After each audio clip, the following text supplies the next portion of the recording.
LPG যেহেতু বেসরকারি খাতে, এটা কিন্তু সরকারের কোনো নিয়ন্ত্রণ নাই। এটা হচ্ছে বিআরসির মাধ্যমে।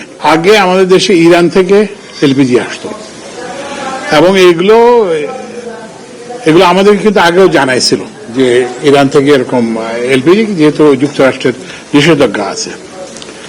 তো এইবার ওরা করছে কি যে নিষেধাজ্ঞাকে কার্যকর করার জন্য যে জাহাজগুলো এই ইরানিয়ান এলপিজি ক্যারি করছে সেগুলোর উপরে নিষেধাজ্ঞা দিয়েছে। তো এখন ওরাই তো এই রিজিয়নে এলপিজি আনে, তো এই জন্য এই ইন্টারাপশনটা হয়েছে। তো এখন এই যে ওরা অল্টারনেটিভ সোর্স থেকে আনতেছে এবং আমরা আমাদের সঙ্গে যে হিসাব ওরা দিছে, এটা যদি সত্যি হয়, কারণ এটা তো প্রাইভেট সেক্টরের ব্যাপার, তো এই হিসাবটা সত্য হলে আমরা আশা করতেছি যে এটা রমজানের আগে এটাই হবে।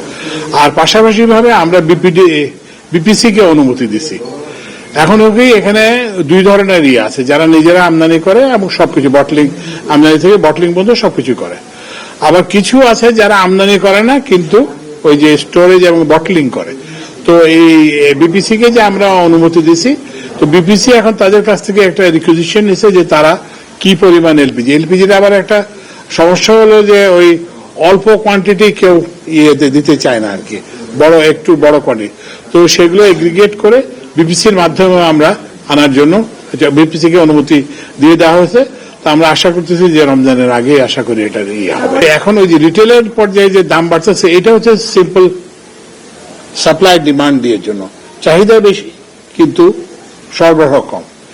তো এখন ওই যে সরবরাহ কম হওয়ার কারণে, ওই যে আমদানি কম হওয়ার কারণে ওই যারা আমদানি করে তারা আগে নিজেরাও বটলিং করতো এবং যারা বটলিং করে না তাদেরকেও দিত। এখন তো আর তাদেরকে দিতে পারতেছে না আর কি।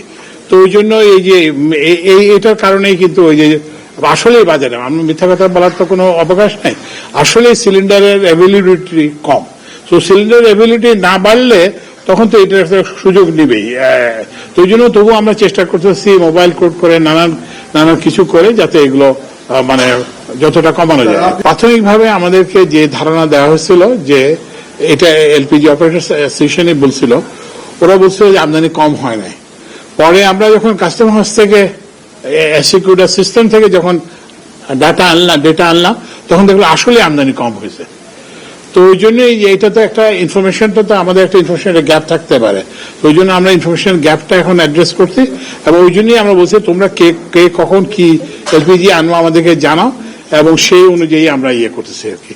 আমাদের সামর্থ্যের মধ্যে যা কিছু করা সম্ভব, যে এলপিজি এর সরবরাহ বাড়ানো, বোতল বাড়ানো এবং গ্রাহক পর্যায়ে যাতে এটা একটা সহনীয় দামে পায় এবং নির্ধারিত দামে পায়, বিআরসি নির্ধারিত পায়, সেজন্য সব চেষ্টা করি।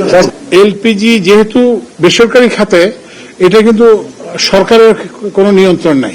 এটা হচ্ছে বিআরসির মাধ্যমে হয়। তো এর ফলে আমরা এলপিজির ইম্পোর্ট টিম্পোর্ট আগে থেকে কোনো সময় মনিটরিং করতাম না।